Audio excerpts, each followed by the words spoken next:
We are already familiar with the notion of electric charge used to model electric phenomena. We can extend this description of electricity by introducing the concept of electric field. We saw that Coulomb's law determines the force acting between 2 point-like static charges, but it does not explain what is the mechanism conveying force between two charged bodies which are separated in space. Historically, action at a distance was one of the possible explanations of this phenomenon, stating that the force is exerted on a body instantaneously by another one without any intervening medium. This theory was applied for both gravitational force and electrostatic force. However, the results of the experiments studying the propagation of electromagnetic waves contradicted the theory of action at a distance. Faraday provided another explanation for the presence of a force between charged bodies.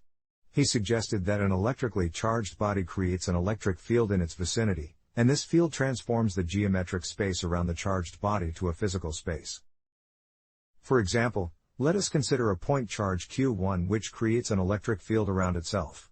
If a point charge Q2 is brought into the electric field created by the charge Q1, then a force will be exerted on the charge Q2 by this field. That is, the charge Q1 has an effect on the charge Q2 through its electric field.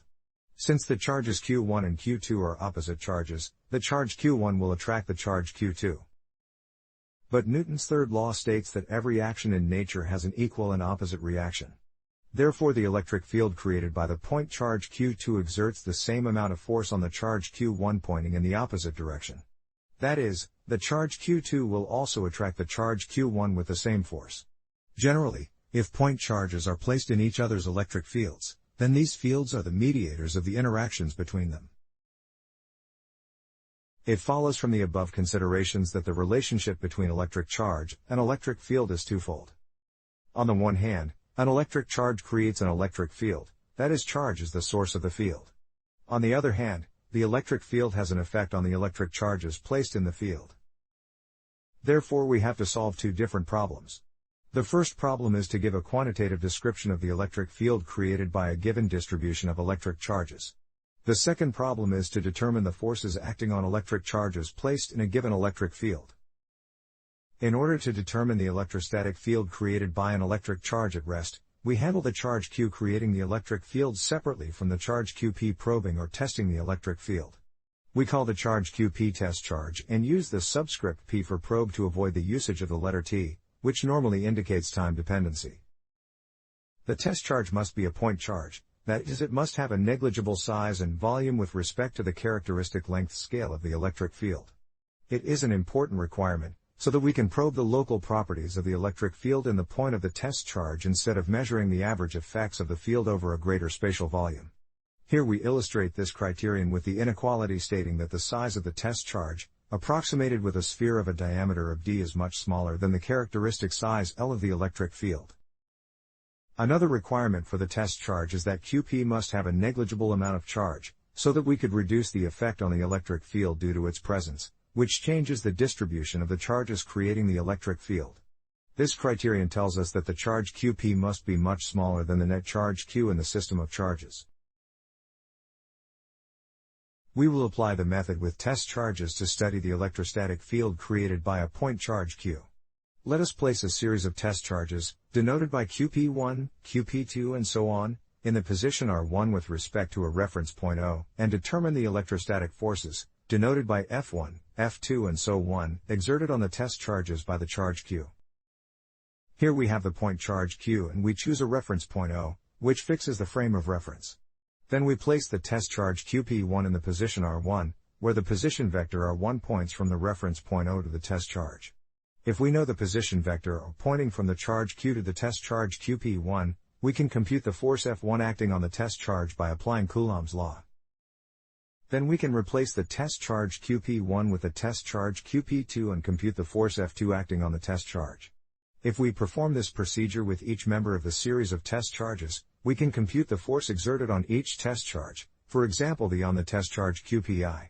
As a result, we obtain a series of forces acting on the series of point charges.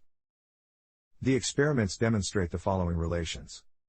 If we compute the ratio of the electrostatic force F1 to the test charge QP1, it will be equal to the ratio of the force F2 to the test charge QP2, and so on.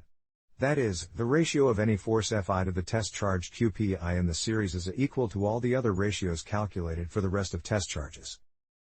Therefore, the ratios give a constant vector which we will denote by the letter E, indicating the term electric.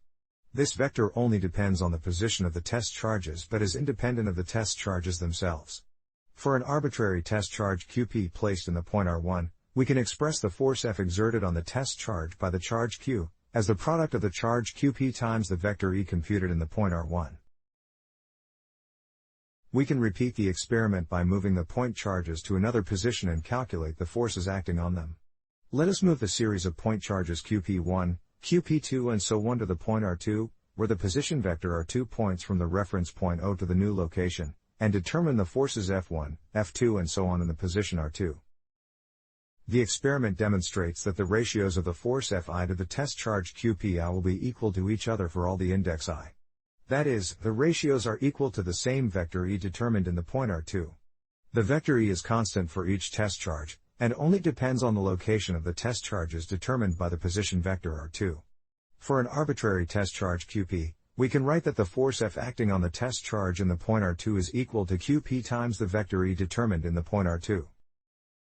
If we perform this experiment in many points R1, R2, R3 and so on in the vicinity of the point charge Q, then we will obtain the same result. In general, the force F acting at test charge Qp in the point defined by the position vector R is always equal to Qp times the vector E determined in the position of the test charge. That is, the electrostatic force is proportional to the amount of the charge Qp, where the proportionality factor is the vector E. We also see that the proportionality factor E only depends on the position R. Therefore we can associate a vector-valued function ER with each point R in the vicinity of the point charge Q, and determine its value by measuring the force acting on the test charge Qp. We interpret this vector-valued function as a quantity describing the electric field around the charge Q. We call the vector-valued function E electric field strength, which assigns the vector E to each point in the space. If the electric field strength is known, then the force acting on the test charge Qp can be determined without applying Coulomb's law. The electric field cannot be seen or perceived, but it is present everywhere around charges, and responsible for the electrostatic interaction between charged bodies. That is, the electric field strength represents the same physical reality as the bodies which we can see and perceive. We can express the electric field strength at a given position in the vicinity of its source charge as the ratio of the Coulomb force measured at the position to the test charge Qp applied in the measurement. We see from this equation that the unit of the electric field strength is equal to Newton per Coulomb. The electric field strength is unity in a given point, if 1 Newton force acts on 1 Coulomb charge in that point. By virtue of this formula, we can state that the electric field strength in a given point is equal to the force acting on a unit positive point charge located in the same point. The direction of the vector-valued function E is the same as the direction of the force acting on the unit positive point charge. If we use a negative point charge, the direction of the field strength will be the opposite to the direction of the force. In many cases we just use the term electric field E instead of the electric field strength when we talk about the vector-valued function E describing the electric field in every point of the space.